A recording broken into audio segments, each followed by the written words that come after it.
so my name is Snir. I'm the first physicist in the series of lectures. Okay, so what I'll try to do here is try to give you kind of a physicist or a quantum many-body perspective on the golden boy of quantum error correction code, which is the Toric code, already very nicely mentioned in the previous talk. Okay, so before I go to the meat of the talk, I would like to maybe yeah, I would like to give you what is the set of mind of how we in condensed matter think. I'm not sure it's the best way to approach problem, but that's what we do for some time, so maybe some value to it. And I'll go through 3 bullets here, and I'll try to take this roadmap or this program and apply it to the Toric code. Okay, just the same set of mind. And okay, so first step, we take a piece of material. Okay, theorists we write Hamiltonian, but serious experimenters they actually take a piece of material. It could be a metal, a magnet, a superconductor. Pick your favorite material. Luckily nowadays, actually, you can sort of quantum engineer them, which is I think this is a huge breakthrough that we are starting to witness, and in the next 20 years, that the numbers that people say now, no? 5, 10, the next decade, those will become more available. So there's also like quantum as a service, you'll be able to maybe buy some cluster time and use them. So this would be, in my mind, a tremendous revolution, even before we break RSA. Okay, so our ability to generate Hamiltonians, control them, and I think it will be amazing. So that I've chosen here, okay, without any, I'm not preferring any platform. So we have this supposed to depict superconducting qubits. This is the realm of cold atoms and ion traps. Those are some of the main competitors in this field. Okay, so we have this piece of materials and we want to understand. The one in the right. Don't you see those little? No, the one. This one, this is an old conductor. It's just a magnet. Iron.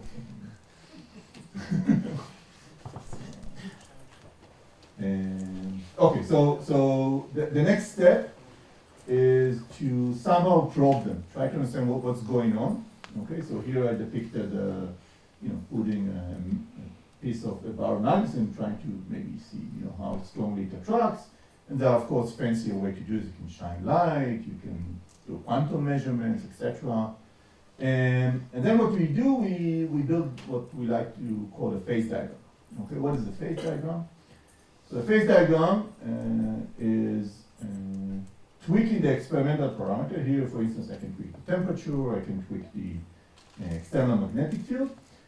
And then what typically happens in the many-body setting, if we have some collective phenomena, we can find regions in space where on a coarse grain level, the system have similar properties.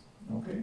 So for instance, for magnets, this could be that which is not a very good depiction. So it can become a ferromagnet. It would order, so all the spin would point in one direction. So it's like the regular magnet you used to. It could be a paramagnet where the spin just flop around and point in weird direction, and even some more exotic states like a spin liquid, which it's kind of like a magnet, but it has some weird topological properties, which I would actually explain later on. Okay? So, as a mathematician, if we think about the Ising model, yes, it's something like that, no? The next slide is an Ising model. So you'll get the full thing. The quantum Ising model. So nicer. Okay. And the last bit of information, so people ask me about quantum field theory during the break. So actually it's to understand the nature of the phase transitions. So typically near the phase transition you can invoke some kind of a continuum description or this quantum field theory. or a field theory in general, it doesn't have to be quantum, and we try to understand what is the mechanism that drive those transitions. Okay, so this is kind of the roadmap that we typically follow in condensed matter. Of course, there are ins and outs here, and you can there are variations on the philosophy. But what I try to do is tick all those boxes for the Toric as much as I can. Okay. Okay. So so this is our spherical curve for this program. Okay. So I'm pretty sure that all of you have seen, heard the Isaac model in some setting. Who did not at all? Okay. Okay. So okay, so now it's a good time to meet the Isaac model, but now we'll focus on the quantum version because this is a quantum session. Okay. Okay. So we said the first box we need to tick. We need to define a material. For in the theoretical setting, this would be to define what are the degrees of freedom. Okay. And what is the energetics? What is the Hamiltonian? So the degrees of freedom are pretty simple. Those would be spins or qubits, however you want to call it. So we have some lattice structure. In this case, I've drawn a chain. Could be a square lattice, a cubic lattice, a triangular lattice, etc. There are many variations on this topic. And now we need to somehow define operators that act on this space. And I think one of the major contributions of quantum information is that we ditched the sigma for Pauli matrices, and now we use X and Z. And what X and Z do is as follows. So X is basically generating a bit flip. Okay, if it takes a spin that points up and transforms to spins that point down, and a spin that point down will point up after the operation of X. And what Z does is kind of probes the state of the spin. It will give you a +1 if the spin points up and -1 if the spin points down. Okay, so those are the degrees of freedom. And with this I can construct a very simple Hamiltonian. Okay, maybe the simplest one you can construct locally, which actually has a amazingly rich physics which is explored until today. So some aspects of it are not fully understood. Okay, so the Hamiltonian has two terms here. The first term here is known as a ferromagnetic interaction. So all in all, we'll be interested in ground state. We'll try to lower the energy as much as possible. So we try to understand how to lower the energies of those terms. Okay, so for the left one, this is the nearest neighbor Ising interaction. What it would want to favor is that the two spins would align. We want them either both of them to point up or both of them to point down. Okay, then I get the minimal energy, which is -J. Okay. Now, the other term here is physically it's an external magnetic field which points in the x direction. So what this term would want you to do is that all the spins would point in the x direction. Okay, so this is what makes it quantum. Okay, we don't have just spins that point up or down. You can point everywhere on the block sphere. Okay, so when you say point at the x direction, you mean point at the eigenvalue, right? Vector. Plus 1 or divided by square root of 2. Okay. Eigenvector. Okay, so so the key point in most of the analysis that people do in this setting is to understand first what are the symmetries of this problem, and you see later on that something special happens in this quantum correction code where actually there's no symmetry, which is kind of interesting. And there is a symmetry here, which is to flip all the spins. Okay, so I can flip all the spins. So you see that this term will not change because you get -1 times -1, so nothing changes. And this one points in the x direction, so it's invariant to looking up or down. Okay, so it doesn't matter. And let's now, so that was the first box. The next box we need to tick, we need to plot a phase diagram. Okay, so we need to sort of tune the parameters of the model. Okay, and tuning the parameters is basically tuning the ratio between h and j, which one dominates here, and construct a phase diagram. Okay, so let's see how it goes. So here it's a one-dimensional phase diagram. It's very easy as a function of the ratio of h over j. Okay, so let's look at the two limiting cases. So if j is very large, so we are over here. Okay, so the ground state, the most favorable energetic state, would be that all the spin would point in the same direction. Okay, so, and here you have a problem. What's the problem? The problem is that all of them can point up, or all of them can point down. Okay, so what's happening? What would happen physically? The system would break the symmetry spontaneously. This is known as spontaneous symmetry breaking. And for instance, here I've plotted all the spins to point up. Okay, so this is known as a ferromagnet. Okay, so in the ground state is pretty simple. All the spins point in the +1 direction. Okay, all of them point up. Okay. Now let's look at the other limiting case, where the field is very large. So here all the spins would point in the direction of the field. Okay, and the ground state is also very simple. It's xi equals 1, all of the spin. And this is a paramagnet. Okay, it did not break the symmetry of the problem. Okay, so this is a recurring theme in physics. It's known as Landau theory. I think that, you know, the folklore is that 99.999% of materials follow Landau theory. Okay, so this is actually what you typically see in materials, and this way of looking at the problem, trying to look at the symmetries and how they break. This it gave you a good parnassa for a very long time. Yes. Landau theory is the theory that you have these two. It's even more. He will tell you what's happening near this critical point, Okay. and with that you can actually map out the full phase. Right? Okay, so this is kind of it's more general. Okay? What happened here in this example? I can give you the name. It's called the 5 to the 4 series. It's a very well-known field theory. Okay. And okay. And in terms of a physical probe, so what people would measure is the magnetization of the material. And basically, what you'd measure a finite magnetization in this ferromagnetic state, because all the spins point in a given direction. And then it would vanish as you increase the strength of the field. Yes?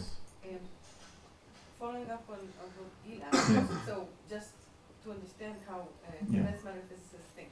So in general, you would be most interested in the critical exponents, right? Right. Other than the critical exponents, are there other things that you would, that Okay, so we ask two questions. We ask what are the phases? What are the properties of the phases? So here you would measure a finite magnetization, and even though the magnetization is different here, so you say, okay, it's a different state, I don't care. All of those states, as far as I can tell, are the same state. Okay, they all have a finite magnetization, and this phase is a different phase, okay, which has a vanishing magnetization. So as far as I can tell, this one and this one are the same. But when you ask how does this phase transition occur, Yes. really what you mean is what are the critical exponents? So the critical exponent is one. Okay, so it's slightly richer. You can ask what is the field theory that describes this transition. And the field theory, one of the fingerprints of this field theory, some of them are the critical exponents. Okay, for instance, in your threshold transition, the critical exponent is 1/2. Okay, so that's one fingerprint that can tell you. If you measure it experimentally, the threshold transition, you expect that, as the curves there cross, the scaling there would be according to 1/2. Okay, so this would be a fingerprint. It would tell you. If you would go to the experiment, you measure this. Okay, I understand the field And the theory. order parameter is multi-parted entanglement, Oh, or we'll talk That's about I don't know. but you know it's For hot. you, I don't know. But you know it's hot. Right, but I can measure. Okay, so it depends. So you have this. You can go this random model, but it's okay. Let's not go. It's a complicated thing. Okay, so now I would like to give you an example where all of this breaks down. Okay, and describe a problem where you have a phase transition which does not involve any form of symmetry breaking. Okay, and you've already seen this in the previous slide. Okay. This is a Hamiltonian that describes the Toric model. Okay, so in the very nice previous talk, Shai told us that you can basically write down a quantum error correction code with a set of X checks and Z checks. Okay, so those are the X checks and those are the Z checks. Okay. And physically, the X checks are basically a product over X's that belong to the same vertex. I forgot to mention that unlike the Ising model here, the degrees of freedom are on the bonds and not on the sides. And the set of Z checks are plaquettes. Okay, so it's a product over Z's that belong to the edges of each one of the plaquettes. Okay? So now let's do the same operation we've done with the Ising model. Let's introduce two field terms. Okay? One in the X direction and another one in the Z direction. Okay? Very similar to what we've done before. Now, the key point here, maybe you don't see this immediately, but now I've basically broken all the symmetries of the problem. At least the local ones, it's slightly more subtle, but basically, I do not expect to see any of this symmetry breaking physics I've seen before in the Ising model. This would not happen anymore. Okay, but smart people have managed to basically solve this problem, at least numerically, and plot a phase diagram. Okay, so this is a very famous work initially by Fradkin and Shankar. It's like it's a seminal paper, and later on, this debate about this phase diagram still goes on until today. So let's try to understand this phase diagram. So the Toric model sits right here, where the field terms, both of them vanish. So this is just the Toric code. Now we can increase both of those fields. Okay? And I haven't told you what are those phases, but you see the numbers 1, 2, 3. So the three seemingly distinct phases. And there's actually a phase transition that separates them. Okay?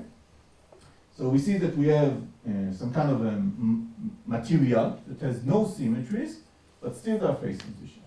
Okay? So that's at least interesting from the perspective of typical condensed matter way of thinking. And so what's going on? Okay? Shankar, this was even before the Toric code was invented? So the Toric code was actually invented in the 70s.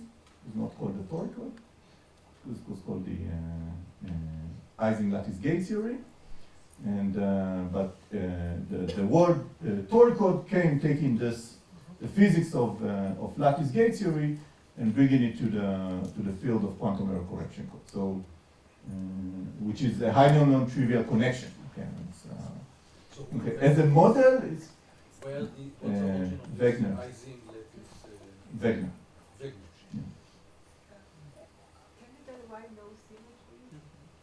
Because I've introduced a field in the X and in the Z direction. So there's no preferred X's now. So I've destroyed everything. Okay. Okay. So so basically what I need to do now is label those phases. Okay. So as I was already asked, so in order to understand this big chunk of phase here, I need to invoke a description in terms of a gate theory. Okay, it sounds like a creepy notion, but it's not that difficult. And actually, from the point of view of quantum error correction codes, the fact that you have this extended region, what it tells you that, I think it's related to a question you asked, so let's say I perturb this Hamiltonian, okay, I have an extended region where all those nice properties of the degenerate code space, etc., still remain valid. Okay, so this is your protected area. If you're somewhere here, so of course in the lab you can never precisely implement it. You would have some imperfection, so maybe your Hamiltonian would look something like this, but you would have a region in space where still all the nice properties seem to hold. But what we're interested in condensed matter is actually taking to the extreme. Cranking up the external filter and trying to understand what we landed. Okay, what would the resulting phase? And it turns out that the two transitions that happen here, one is known as a confinement transition, one Higgs transition. So I'll try to explain them. Okay. And the last bit of information I want to tell you is kind of a technical thing, and I'll use it later on. Actually, you see this line here, this diagonal. Good. Went to horizontal, vertical. Okay. And this diagonal line, and actually you can interchange the roles of the Z and X checks. So basically you change between X and Z. Okay, there's some symmetry in the problem, and this is kind of duality symmetry, and I'll try to elaborate this a little bit. Yeah, can Yes. I ask, sorry, Yes, this of course. is something very, very, Yeah. I don't know if it's intuitive, but, I thought that when physicists talk about symmetry breaking, Yeah. the point is that, for example, in the Ising model, that below the critical temperature, there is complete symmetry, and yet the system picks one of the choices, even It's though true, there yeah. is no. So Yeah. this is what breaking symmetry means, that Yes. there is a symmetry. It's a spontaneous, so, Spontaneous symmetry breaking. I But don't know, here, yeah. here you were referring to without symmetries as something else in your answer to Tali. As if, I mean, also in the Ising model, you're not referring to the symmetries as the symmetry of the field. No, so it's Your answer. אתה רוצה לכתוב על הלוח, אתה יכול no, And I won't have time for that. But. So the way to think about this Ising model breaking of symmetry, you can think about, so you have this,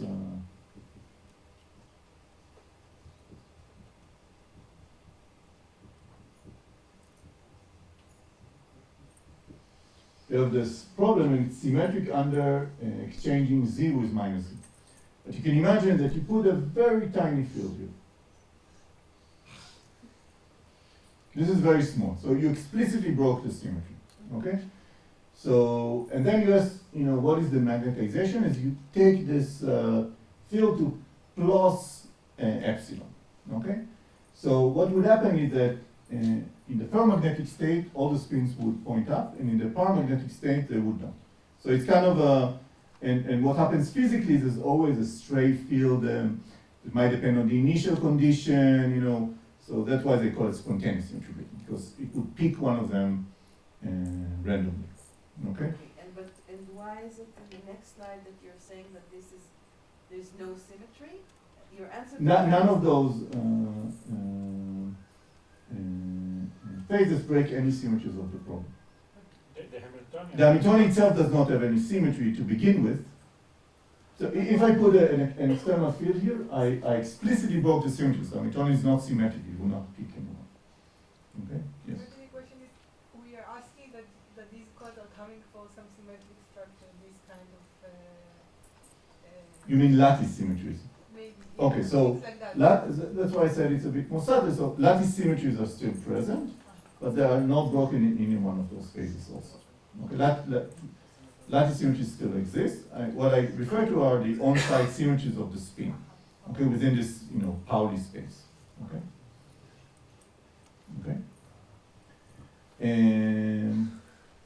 And just to show, this is not something I completely, made up last night when I was writing the slide. So this is already outdated. So it's just legacy slides that I have from my previous talk. Maybe I should update this. So those are a few examples of quantum simulators, okay, that basically simulate states of matter that look like this toric, this deconfined phase. So one of them is it's hard to explain why, but this is a toric light state that is realized in dimer models in Rydberg atom arrays and at Misha Lukin's group. This is the preparation of the toric ground state on Google's, it's an old generation of one of Google's quantum computing chips. And this is actually, I think in near future, those kind of experiments will become more and more prevalent. This is, I discussed this confinement transition. So this is an example of a dynamics of a confinement in a quantum computer. So what you see here is you see that the movement of the particle is sort of confined, and here it's spreading out. I'll explain this later on. And this is a function of some physical parameters, and you can see this very nicely happening in a quantum simulator. So I think those kind of experiments would be the goal is started very soon, and there are more and more platforms that enable you to probe this physics. Okay, so let me start with my program. So first I want to quantify the different phases. So let me start with the simplest problem. It's not, I'm not saying that the quantum error correction code is simple, just in this context it's simple, which is just to look at the Toric model without the external field, just this bottom left of the structure. So, so basically, what is the ground state? How do we lower the energy? The ground state would be such that it would satisfy all the checks. Okay, so for the ground state, all those star terms, the X checks, and the plaquette terms are all satisfied. They all get +1, which is I don't know, the syndrome measurements of all of them would be +1. If you want to talk in the language of quantum error correction. Now, an actual question, is it enough to uniquely specify the ground state? So it turns out that we don't have enough constraints, okay? And actually, this fixes the gap up to 2 qubits, okay? And those 2 qubits basically are, in some extent, are spread out through the system, okay? This is holonomy, right, in the language of graphs. And those two operators are essentially product of z's along the cut that winds around the torus and x that winds around the torus. And the nice property is that z and x, they intercommute, like the z and x Pauli matrices. So basically, I can basically control or manipulate this 4-dimensional space of those 2 qubits using those operators. Okay, so basically, this is the key concept of those encoding. So the Toric code has many bits in it, but at the end of the day, you only end up with 2 bits that you can sort of control. And in terms of the language of good, this is the worst, right? This is the worst code you can think of because the number of states that you encode does not even scale with the system size. You always have 2 states, no matter how large is your code, okay? So it's a terrible code, but we still want to study it, okay? Good, so now we're at this point, and what I would like to do now is try to go along this line here, okay? As a first step. So this is adding what? Hmm? HX and X's, okay. Yeah, HX and along this line and move here. Okay, so I'll start probing away from this point, okay? So let's try to understand what are those 2 field terms do physically to the ground state, okay? So whenever I apply this field term, hx times xb, I would flip a spin on this given bond, okay? So what this, flip a spin in the computational basis. So what would it do? It means that those 2 plaquettes here are no longer satisfied, okay? The product before was this times this times this was 1, okay? But now I flipped 1, so it means it would be -1, okay? So I would call plaquettes that are unsatisfied, I would call them particles, okay? Because I'm a physicist, I can do that. And those particles are known as M particles, and it's not a fluke, it comes from the word magnetic, okay? Because they look like a magnetic flux that comes out of this plaquette, okay? So what X does, it generates a pair of magnetic particles, M particles, okay? Now let's see what Z would do. So Z would flip a spin, but it would flip a spin in the X basis, okay? It would take X to -X, okay? So what it would do, it would make some of the vertices unsatisfied. Okay, so this specific vertex is no longer satisfied, this X check is not satisfied, this one too. And I would call those particles E particles, comes from electric particles or charges, okay? And this creates 2 E particles, okay? And the nice thing about that, now if we keep applying those Z and X operators, I can start moving them around. Okay, if I apply another Z, actually I made a mistake. What was the mistake? Yeah, you swap between the X's and the Z's. There's no E particle here, okay? So up to the fact that there's no E particle, there's one in the beginning, one in the end. This is what happens when you copy paste stuff on Keynote. So there'll always be only 2 of them. This one ignored, there would not be an E particle here. Because actually if you flip this and flip it, this again is satisfied, okay? So we have those particles moving around now, once we have those perturbations, and yes, So you're sort of moving between two pictures without Yes, saying exactly okay. what to do, I think. yes, Which is, there's the Hamiltonian, yes, you inserted there this term, yes. and so there's no dynamics Doesn't, for now. for now, there's no dynamics. But now you are talking about dynamics of actually flipping bits. So what So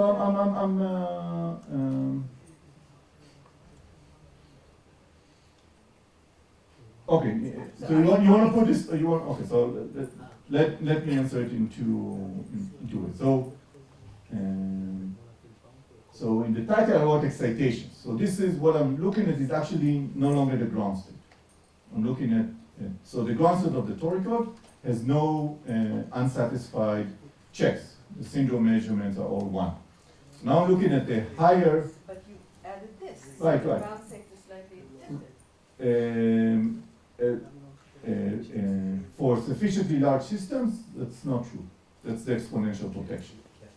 So throughout this phase, this term, what it will do, maybe the way to plot this is to plot the spectrum. So you have this fourfold degenerate ground state here.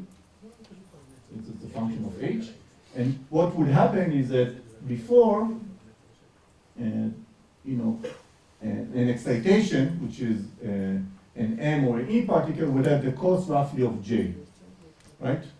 So when I crank up H, this goes down. At some point it reaches zero and then you undergo a phase transition.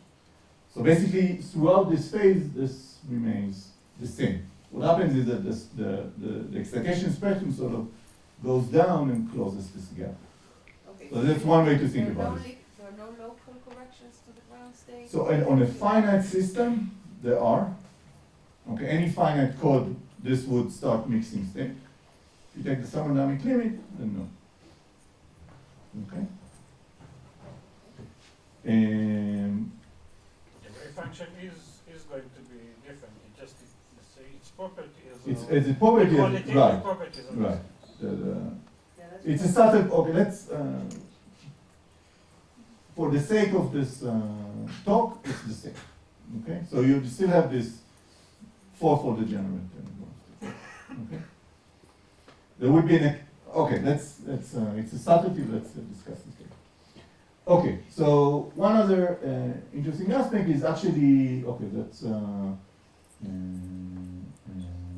it's actually related to the fact that, the X and the Z checks, they anti-commute, is the fact that if you move an E particle around an M particle, it would require a pi flux, and this means that there are very special particles, they're not fermions or bosons, and I don't want to go into the details here, they're known as semyons, and actually when we try to classify what phase it is, actually this is the important bit of information. Okay, so those are known as topologically ordered state, and I won't go into that. It's important in the ways to do quantum computing by grading particles, so it's related to this, but I will not discuss this, just I mentioned this part just for completeness.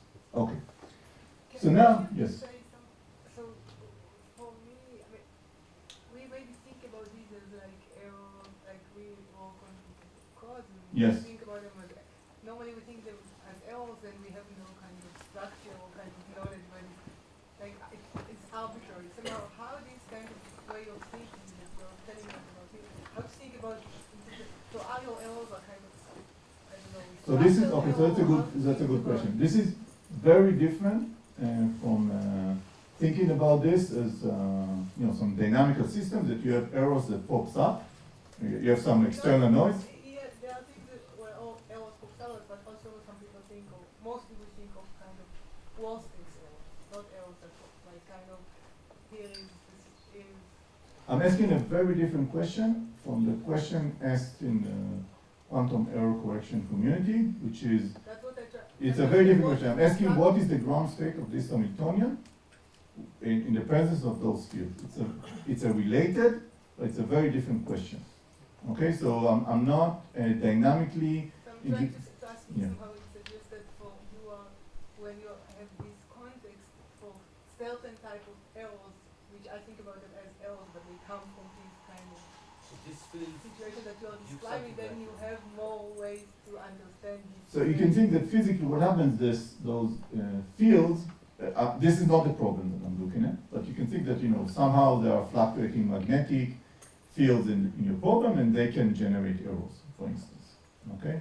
But then maybe I have tools other tools to understand them, that's what I'm trying to Ah. understand this error. Okay. You I'm pretty sure there are links, but maybe it's a good point. It's a very different question than asking the question of the threshold transition. Okay. Is the ground state a superposition of these excitations? You apply a It's global. not a ground state. Those are excitations. So the ground state would be a superposition of those with a symmetry that the.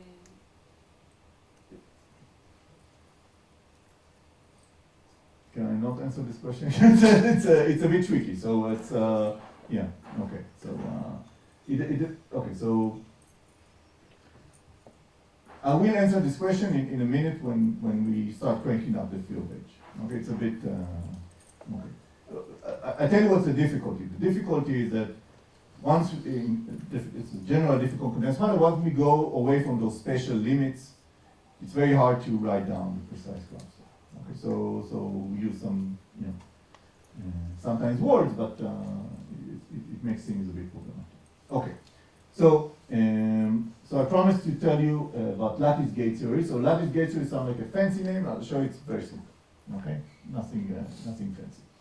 Okay, so what I want to do now, I want to go through this transition here. I want to crank up Hx and go through this transition, which I'll show you it's addition, you confirm and deconfirm.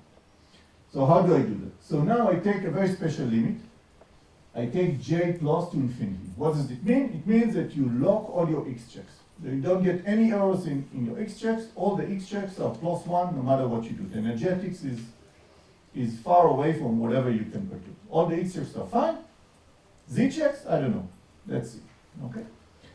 On top of this, I take the field Hz to 0, which means that now the E particles do not move. The only thing that can move are only the M particles. Okay, so those are the rules of the game. Okay, so this leaves out just two terms in the Hamiltonian. Okay, one of them is the Z checks here, which I already wrote, those are the plaquette terms, and the other one is Hx. Okay, I told you I took Hz to 0, I'm just taking Hx. Okay. Okay, so now this is some typical configurations of your bits of your spin. They can pop up or down, and you can see you can detect locations where you have your M particles here. So those would be unsatisfied. Okay, we get a -1 here. And why do I call this a gate theory? So the gate theory you might have seen in your life somewhere is in electromagnetism, maybe if you took a physics course. So basically the dictionary is that the Z operator is the electromagnetic gauge field A, and the X is the electric field E. So if this rings a bell, great. If not, that's also fine. And this M particle, as I said before, essentially the magnetic flux. The product over Z here gives you exactly the magnetic flux for each one of the plaquettes. So there's a complete analogy between this problem and the problem of electromagnetism. It's almost a one-to-one, but it's a discrete version of electromagnetism. Instead of having a continuous field, you can either have 0 or pi. Okay? So now, if you recall, a big part of electromagnetism was Gauss' law, okay, which told us the divergence of E is the charge in your problem. So what I want to tell you is that actually X checks are Gauss' law. Okay? So how can we see this? So if you remember, one key property of building up all of those codes was that the X checks commute with the Hamiltonian. Okay, it's a sum of commutative projectors. So this means that each one of those X checks commute with the Hamiltonian. So this means that we have an infinite number of conserved quantities in the problem, one at each side. What are those conserved quantities? Physically, those are charges, or those are E particles that we have in our problem. Those are conserved charges. And now we can have a discrete version of Gauss's law. So what is the vacuum? You have no E particles. It means that all the X checks equal 1. Okay, so physically it means that you can have an even numbers of spins pointing the positive direction, even number pointing in the negative direction. For instance, this configuration is invalid. It's out of your Hilbert space. You cannot, it violates an X-checks. It violates Gauss's law, okay? Now, in the presence of matter fields, now there's one which is unsatisfied. And now it's the other way around. Actually, if you have an even number, this is an invalid configuration. And if you have an odd number, this is a valid configuration, okay? And basically this discrete version of Gauss's law tells the divergence of E is basically the charge of the probe, okay? So let me just give you one motivational slide to see how this can emerge in a condensed matter setting.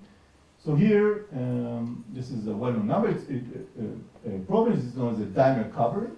So let's say you have some triangular lattice and you try to cover it with dimers, okay? So if you want to build quantum mechanics on this, so you want to assign degrees of freedom, so I can put a degree of freedom on the bonds, much like the Toric code model. It's very much related. And this degree of freedom will tell you that if it equals -1, there's a dimer on that bond, and if it equals 1, there's no dimer on the bond. So basically what the Gauss law constraint tells you is that each site has only one dimer connected to it, okay? So this is an emergent Gauss law that comes out of nature, okay? So those kind of materials actually show a Toric code-like behavior, okay? So how much time do we have? I don't think much, but 15. Wait, no, sorry.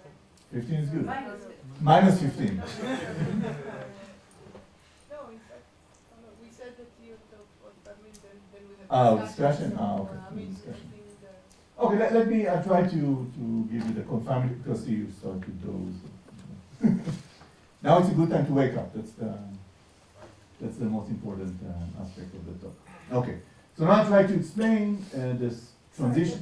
Yes, I got completely confused. It's good. Which It's, is, okay. I don't understand It's a sign of learning, no? The notion between your distinction between dynamics and statics. You seem to, regarding my question about how the ground state changes, Yes. it does change, and you seem to be talking about these excitations as if they are moving in the ground state, and sort of, if I understand correctly, these are sort of the perturbations on the ground state Yes, is that what you're saying? Basically, that you're I'm looking at perturbing the ground state. I'm the perturbing the ground state. perturbations so that you get the ground state of the new Hamiltonian Right. with the. With them, right, with them. Okay, so, now let's try to construct, for the first time, a phase diagram for the Toric coordinate field, okay? But we took this specific limit, okay? So now, as before, the transition would be controlled by the ratio of this strength of this external field and the plaquette terms here, the z-checks. How strongly do I enforce z-checks, okay? So let's take the limiting case where H goes to infinity, extremely strong field, okay? So those z-checks are no longer important, we can forget about them, and we get a very simple result that all the spins would point in the positive x direction. That's very simple, okay? So now let's have a thought experiment. Let's say that somehow we put in two x checks which are violated. What are those at these 2 points here and here? Okay? Now I remind you that we need to enforce Gauss's law. So this means that from this vertex and from this vertex we need to have at least one error which is not in the positive x direction, which might be in the negative x direction. Okay? Otherwise we violate Gauss's law. Okay? So what does it mean? It means that what is the energy cost of this configuration? So each time we flip a spin, I need to pay here a cost, right? Because the spins want to point in the plus x direction, so I need to pay a cost which is roughly h to flip it. So how much would I need to pay? So as I take them further and further apart, I need to flip more and more spins. How many spins? It's proportional to their distance, okay? So this means that we have an effective potential which goes linearly with the separation, okay? And this is known as confinement because it means that in order to separate them infinitely apart, we need to pay an infinite amount of energy, okay? This is precisely the same mechanism that holds gluons, quartz in the standard model, okay? Is this the same confinement as in QCD? Yes. Okay. It's a very vague yes. Of course, it's a different theory. But it's a toy model of confinement. Okay. You can understand this in very similar terms. Okay. Okay. So this is one extreme. Okay. So let's go to the other extreme. So the other extreme is where J is very large. Okay. So here, actually separating those two charges would be very cheap. Okay, it would grow exponentially with their separation. And as I told you, I'm trying to understand what would drive this transition. Okay, and the picture is roughly what we had here. As I crank up H, okay, excitations which have M particles will become more and more favorable, energetically favorable, until I completely close this gap, okay? And I go to the confining phase, okay? So this is a transition which, in the language of condensed matter, we see that the M particles proliferate. We have many of them, okay? And this would eventually destroy the Toric phase and will end up in this confining phase, yes? So here you pay H with the length, this I understood why here it is exponential. Because it's very cheap. Let's say if H is 0, okay, it's very cheap to flip this way. Okay, so it doesn't actually when H is precisely 0, you can move them without any cost. And Okay. in the other side, why there is e to the minus. So if you put a small field, there's still a tiny cost. Okay. So can you explain again the transition, what you said about? So there are two ways to think. Okay, there are two ways to think about the transition. You can think about going from the confining phase or from the deconfining phase. If you go from the confining phase, the way to think about transition is that the tension of the string tension of separating becomes weaker and weaker and weaker and weaker until you can separate them. That's what's happening here. And if you want to go from the deconfined phase, the way to think about it is that you would have more and more z checks which are unsatisfied until you completely destroy the torque. Those are the two complementary ways to think about it. So what's the answer about what drives the phase transition? What do you mean by what drives the phase transition? So those are the two driving mechanisms. Depends on where you go from. Okay, you can go from here or from here. Okay. Okay. So now a fun fact. So actually, this transition can be mapped to this Ising model. So you asked what's the field theory? So it's phi to the fourth theory, and I'll try to give you. I have time or not? The fact that it can be mapped to the 3D Ising model, how does it answer what's the field theory? Because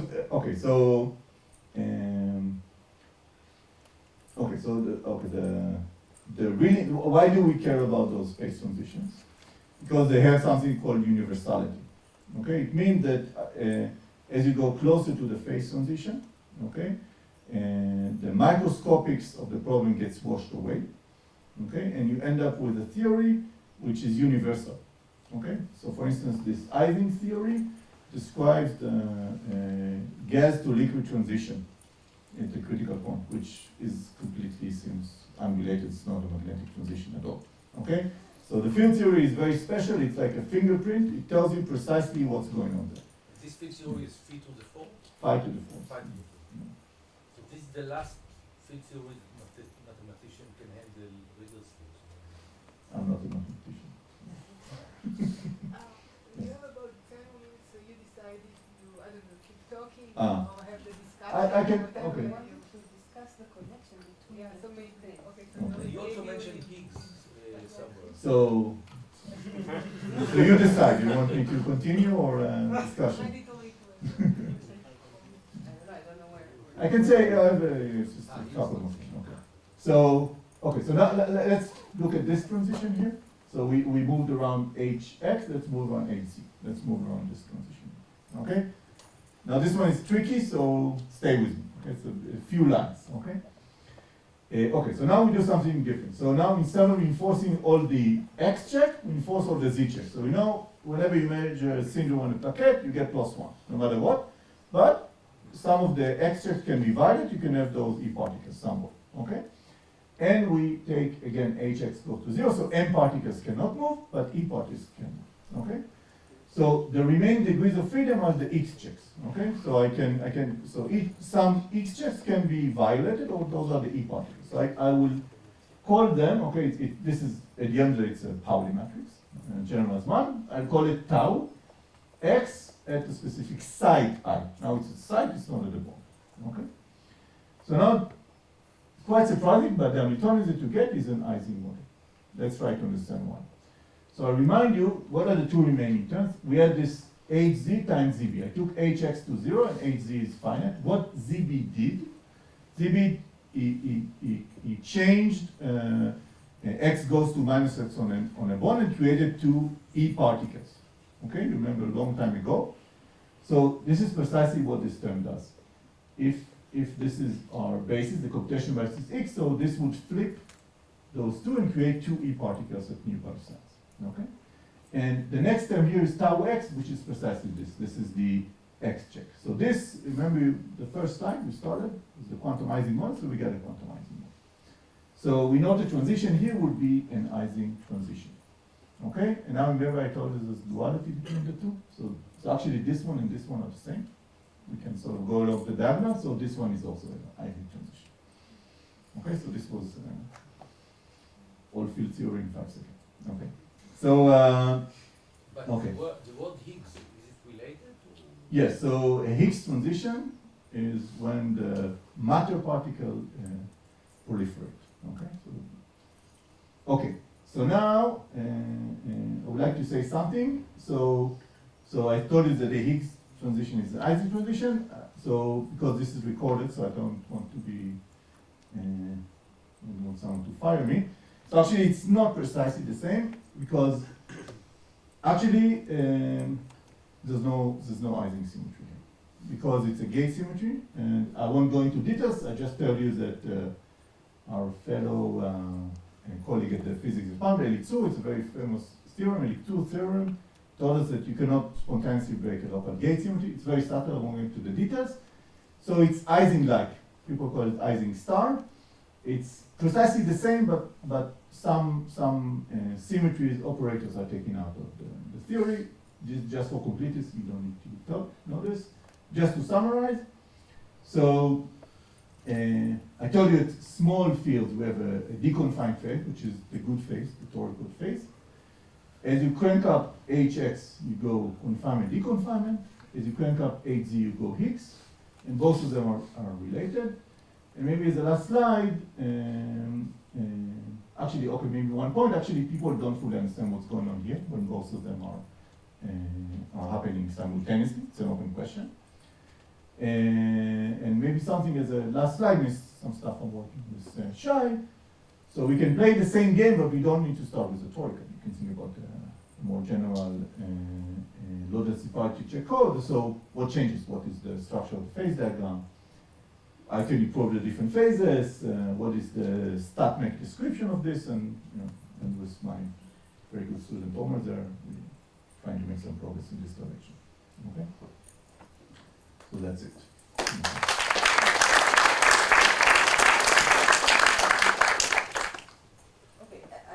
Okay, I wasn't prepared to lead this deal, this discussion, but it's just that it seems so. You're basically doing the research. You're doing the research from two different languages, and I think it's good to try to ask what can be brought from one direction to another. So what you're doing is basically give me a physical system and I'll do the magic of condensed matter physicists and study it. But the question, and I think this should be something also to the audience about what can go from one direction to another. So actually, at least for us, so basically you can write the statistical mechanic description of this, and this is what we're trying to do, and you get a very weird Ising model on hypergraphs, for But instance. what do you hope Yeah. to get? I mean, For what do you another- hope to get? What Yeah, so what I hope to get is a different kind of a phase transition. So you Okay. also have this diagram of different areas and critical Exactly. areas, and you did it for which codes? It's a typical expander. graph, Expander. yeah. And what happens if you do this for Kitaev four-dimensional Toric code? Somehow There, this was done, or? yes, so you get a first order phase transition actually. It's not that interesting. You get okay. We discussed it later. This duality that I showed is slightly more complicated. So But there was some hope that the Toric four-dimensional codes has some pleasant physical. yeah. So the pleasant physical thing is that it's stable at finite temperature. Yeah. Yeah. So that's another question actually inspired by what Toric told me. So for instance, you can think about another axis, the temperature axis here. So you can ask, the stability of those codes as a function of temperature. This is something. This is all in zero temperature? This is ground state. Ground state. I'm going all the way to zero temperature. But they. You can use statistical mechanic tools to write representation of those codes at finite temperature and ask, whether it's stable or not at finite temperature, for instance. What is the answer? To be published, I don't know. So it's work in progress. But, Yeah.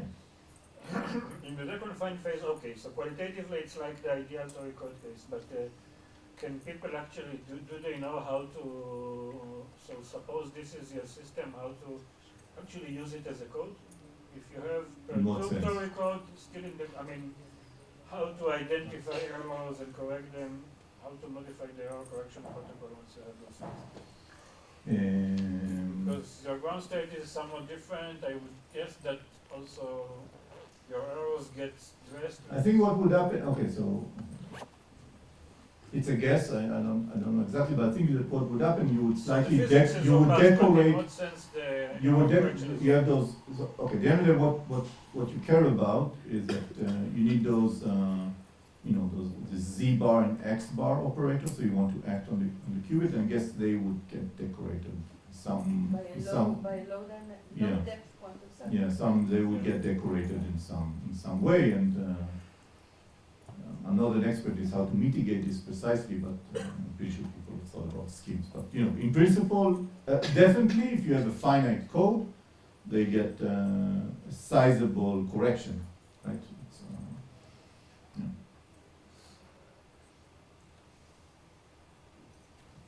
I have two questions. One, you showed, I think, for the Toric code that the transition from 2 to 3 there is continuous, so, right? Or So 2 to 3? because it's like the same, so is this general It's for a other very good codes? question. Good question. I have a second Yeah. question. So, you show different phases. If Yeah. I'm asking the question how hard it is to prepare a ground state, the difference between these phases is also answers the question of preparability, how hard Right. it is to. So those should be easy. This should be more difficult. It's more tangled. But to answer your first question, actually, it's highly non-trivial why this is a continuous transition. When you write it as a Toric code, it's not that hard, because if the field is very strong, you just change the direction of the field. And actually, for many years, people thought that this is a continuous transition, so it turns out it's more subtle. If you put the system with the boundaries, it's actually When you say Yeah. continuous transition, you mean that there is a phase you can transition, or there move. is- No. You can. It's That there is no transition. there's no transition. That there is a crossover. It's a crossover. Okay, move continuously from one to the I other. don't know if you can show a counterexample. The question is if you can construct one of these Yes, two you codes and can. you construct. Yes, you can. You can. You can. Yeah. So it's not even in this case. In this case, it's not, but in a very subtle way. Only on the edge of the system you can see the difference. It's a new development from 2 years ago. But you also said that, I was very surprised that you said that you understand the fault tolerance transition. The fault tolerance transition? That's not What do you mean said. understand? That You can. meaning that you can No, but you can find think it- of it as a random bond Ising. You can map this to the problem of a random bond Ising, so you can And I don't know if people know the precise field theory of that, but people sort of understand the mechanism. But can you actually sort of, I don't know, for tolerance means that you actually move from, No, I mean the special position. Maybe we mean something else. what's I mean, the the special script- position? So okay, so you have some, let's say the Toric code, and you have, you know, and you know, error rate of of flipping spins, okay, and if you are below the threshold, so the error scales exponentially to zero. If you're above the threshold, it does not. So it's a continuous Right, so it's transition. for error correction. Yeah, for a correction. Yeah. Okay. And if you, it's more subtle, if you have like a measurement error, so it becomes this plaquette gate theory transition. But I'm trying to understand if there is any intuition or anything that we can borrow from your answers to the universality classes to how things behave from the point of view of how the phase transition is driven, to computational properties or to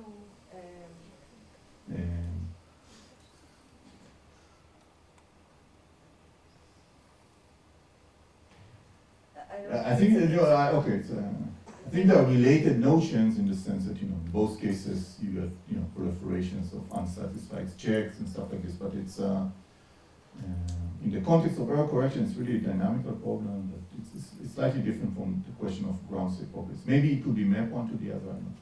Maybe error is not one. It's a slightly different problem. No, yeah. I don't think it's. You're talking about the phase transition for the fault tolerance. You are? yeah, of course Yeah. it's a different problem because here we're Yeah. talking about autonomous, but I'm not asking you about this. I was asking about simply given answers to the questions that condensed matter physicists Yeah. ask about these systems. Does it tell us anything about the complexity or about the computational properties of these systems? It's not a question I Yeah, think for okay. now, immediate Okay, question, but it's a good question, which I don't know if there is. yeah.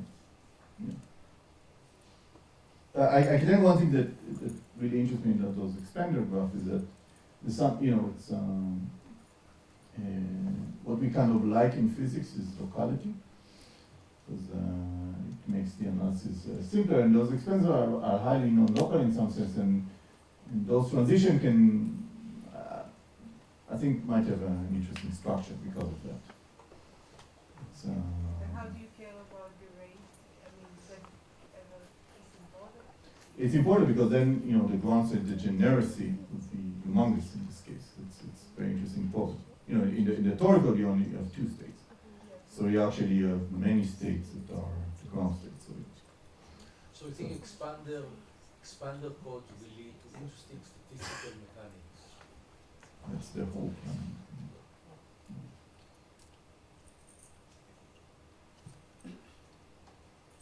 No? Okay, thank you.